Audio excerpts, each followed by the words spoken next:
First thing I want to do is I want to quickly go through homework as of yesterday. So I asked you to read 2 pages in the book you've received about animals depending on plants. So who can tell me one way that animals depend on plants? Yes, Baldy, do you have a question? Awesome. Tell me one way that animals depend on plants. A way is they use plants. Animals depend on plants as shelter. Shelter, perfect. Good job. Okay, Timmy, can you tell me or give me one example of an animal that depends on a plant for shelter? Okay, Timmy, have a think about it. I'll come back to you. I think that's maybe a ladybird A ladybug, or okay. a butterfly. Okay, well, let's talk about that then. So tell me how a ladybird or a butterfly uses or depends on a plant for shelter. So a butterfly depends on the plant to they need the plant the butterfly makes silk when it's between the caterpillar and the butterfly and they sleep in there. So the butterfly needs a plant or a tree to put it calculators and sleep in there. Okay, yeah, that's an interesting point. Okay, I'm going to come back to that now in just a second. Okay, what's another animal that uses or depends on plants for shelter? Oh, think of an animal that depends on plants for shelter. A clownfish. A clown, yeah, clownfish, 100%. Good job. Clownfish uses an anemone to live in. That's where they stay. Now I'm going to go back to what Hun said. A butterfly will use a plant to help it during its chrysalis stage. So a butterfly goes from a caterpillar to a chrysalis to a butterfly. A butterfly will use the plant for protection, keep the chrysalis safe. Plants also use animals also use plants for protection. So there's 2 reasons there. There's 1 shelter, there's 2 protection. Think about camouflage. Think about how some animals will blend in to surroundings in order to 1 hunt, also for protection as well. So Hun brought up a very good point there that animals use plants for shelter. They also use plants to hide themselves as well. Okay, so it's another thing that animals depend on plants for. Noob. Animal depend on plant for food. Yeah, for food. Good job. Pumpkin, tell me an animal that depends on plants for food. The caterpillar. Yeah, caterpillar. Caterpillar eats the leaves off a plant, right?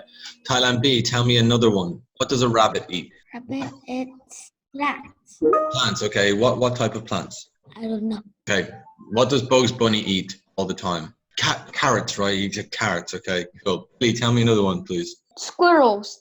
Squirrels. What do squirrels eat that they get from plants? Squirrels eat nuts from maple trees. Good job. Thank you very much. Winter, tell me another one. Deer. Deer. What did deer eat? It eats grass. Yes, good job. Thank you very much. Let's try who else spoke today. Hacker, tell me another animal that eats plants. It could be a camel. Yeah, okay. What does a camel eat? Okay, just mute yourself. Joey, can you tell me another one? Cows eat plants. Yeah, cows eat plants, right. So lots and lots and lots and lots and lots and lots and lots of animals eat plants in some way. So I'm going to quickly talk about this. So yesterday I started talking about producers, okay? So producer is an organism, a living thing that can create food from non-living things. Examples are plants, grasses, trees, flowers, coral reef, algae, mushrooms, all these things, okay? Use sunlight in order to make food, which allows them to grow. Now, and when they make sunlight and they start to grow, what happens is that other animals then eat them. Okay? The way to think about it is they are producing food. So they create food from organic materials, for example, sunlight. Plants are an example of a producer. So as I said, you have things like mushroom, algae, coral reef. They all make their own food. Animals in turn, and so you're to think about where does the energy for all life come from on the earth? Well, it comes from sunlight, right? Sunlight is the energy that's needed to make food for all these other plants, and we then eat plants. So we looked at this yesterday as well. We've also got decomposers, okay? They're organisms that break down dead or decaying organic material like food, leaves, anything that was alive. Decomposer will then break it down. Examples are worms and bacteria. They are decomposers, okay? They make the food into nutrients, which then go into the soil. Very, very important job, because if we think that producers need nutrients from the soil as well as sunlight in order to make food, well, nutrients are inorganic. It's not alive, okay? So once again, we're seeing producers use things which are not alive, nutrients and sunlight to make food. Decomposers allow producers to get the nutrients they need to grow. From that, we then have consumers. Okay? So to consume means to eat, or consumers are plants and animals that are eating some other form of plant or animal to survive. Okay, so if you were to think about the word consume as this, as last night I ordered a pizza and I ate all of the pizza. Consumer is something that takes in. So when we think about consumers in the animal world, they are plants and animals that are eating some other form of plant or animal to survive. Now, there are many different types of consume, okay? If you have an animal that eats a plant, that's a primary consumer, right? That's the first type of consumer. You take, for example, a mouse, right? A mouse will eat some fruit, a mouse will eat some grass. That's it eating the producer. That's the first step in a food chain. The second step is then what eats the mouse. The third step is what's the thing that eats the mouse? What eats that? That's how a food chain works. And this is what I want you to get and understand, that everything will begin from one section. We all rely on plants and animals and sunlight even in some small way. So keep going about this. So here's an example of a food chain. Okay? So have sunlight going onto the grass, which is then producer. The primary consumer is the mouse. The mouse eats the producer, okay? Have the secondary consumer, which is the snake. The snake eats the mouse and the mouse eats the grass. Then you have the tertiary, the third consumer. So the bird eats the snake eats the mouse eats the grass. They're all there due to decomposers. This is how a food chain will work. We'll always start with the producer, go to the consumer, second consumer, the third consumer, and all of these rely on decomposers to get nutrients back to the producer. So it's a continual chain, okay? Like a cycle. Starts with one and then it always comes back. When the mouse dies, the decomposer takes the nutrients from the mouse, puts it into the soil, gives it back to the producer. Secondary consumer, same. Tertiary consumer, same. It all goes back into a cycle of let's make food and let's make food for that food chain. Everyone understand this idea of the food chain cycle? Anyone not understand what I'm trying to say? Yes, hacker, show your hand. Do you understand this? Yeah. Yes, Okay. I understand the food web too. Yeah, it's just like a food web, right? I use the term food chain because I don't know, it just makes more sense to me. What I want you to grasp is those major ideas, okay? At any point there is dependency. The producer depends on decomposer. Animal depends on the plant. Other animal depends on this plant, and this plant depends on that. The decomposers depend on the consumers, and it's just a continual cycle of this. That's the idea of a food chain and how each one is dependent on each other. So to give you some more vocabulary about things we're going to use going forwards, okay? We're going to use the word predator. Predator are animals that hunt other types of animals for food. You can give me an example of a predator. Amy, what's a predator? What's an example? A snake and a mouse. Snake and a mouse, good job. Katie, you tell me an animal that is a predator? Tiger. Tiger. Very good. Good job. Lily, tell me another one. Lion. A lion. Yes, perfect. Thank you very much. Rosie, tell me another one, please. Lion. A lion. Yeah. Okay. Oh, Tiger. tiger. Yeah. Okay. So snakes, birds, bears, sharks, dolphins, whales. They're all types of predator. They all hunt other animals and they all eat other animals. What they eat is prey. Okay. But they are animals that are hunted by predators. You can give me an example of some prey. Chloe, tell me tell me an animal that's prey. Not really. A rabbit. A rabbit. Yeah. What predator hunts rabbits? Foxes. Foxes. Good stuff. Aldi, tell me another one. I think is the pigs. Pig. What hunts a pig? Us. We hunt pigs. Okay. Wild So, pigs. okay. I'll let you have that one, but I would argue that due to farming. Let's not get into it. Noob, tell me an animal that is prey. Chicken. Chicken. Okay. Who hunts chickens? People. Oh, people farm chickens. That is incorrect. Hunting and farming is completely different. Okay. If you farm something, you're not really hunting it. It's not exactly fair. Think of animals in the wild. Oh, tell me an animal in the wild that is prey. A mouse. A mouse. Who is a mouse's predator? An owl. Owl. Good job. Well done. Good example.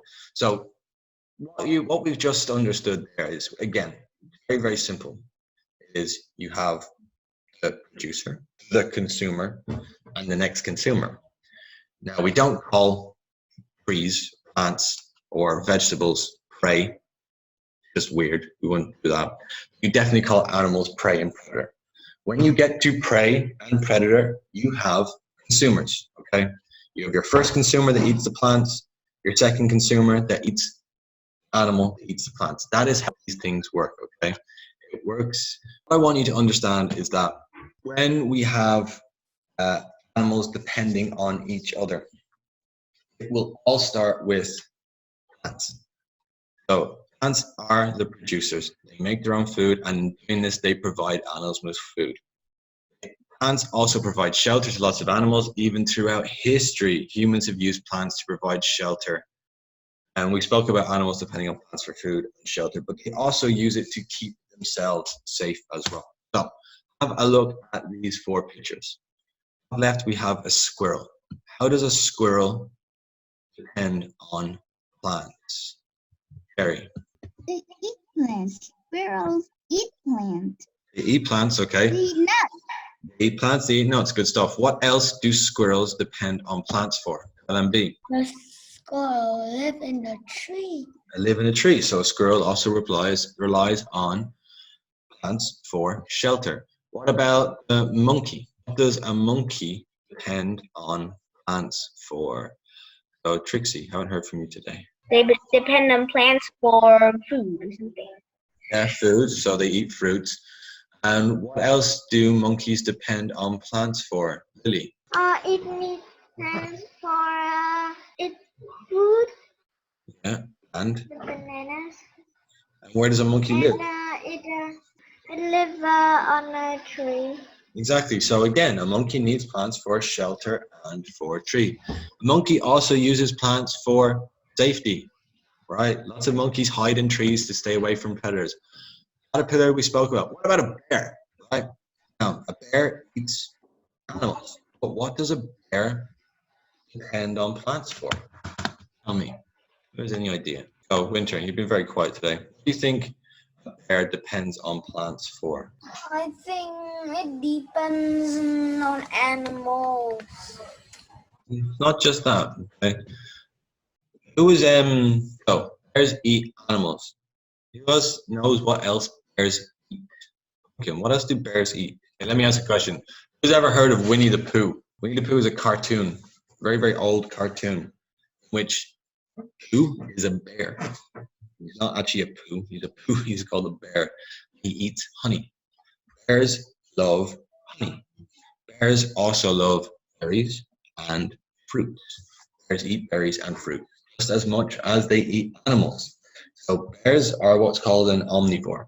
Okay? They'll eat plants and they'll eat animals as well. In doing this, they actually get a lot of their diet from berries and fruits. It's something that they need to eat a lot of. So bears even rely on it as well. But again, what I'm trying to show you is that all of these animals in some way rely on plants. Yes, we can say that bears rely on plants because plants feed the animals that they eat, etc., etc., etc. All related and they all work together. And this is the whole idea of the ecosystem that we have been looking at, is that everything within an ecosystem is interacting together.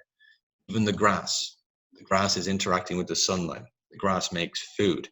Food then gives the caterpillar food. The caterpillar then gives a bird food. The monkey then eats the bird. The bird then eats the monkey. It's all working in the very, very, very, very, very, very large circle. So plants are a huge, important part of the ecosystem. Why are plants so important? What is it the plants do that is so important? Lucy, why are plants so important? Because plants make air and make food, make shelters for many animals. That's it in a nutshell. Plants are a huge source of food. They take sunlight, they make food out of it, they also provide shelter. So what I want you to do is, for your homework, I want you to make a food chain showing producers and consumers. Choose any food chain you like, but please don't copy it directly from the internet. So this is a food chain right here. I want you to draw something like this, please. Okay? Any questions about your homework? No? Everyone understands what they need to do? Okay, perfect. Thank you all very much. Thank you. Please make sure you do your homework. It's important you understand this. You all have a good day. Bye-bye.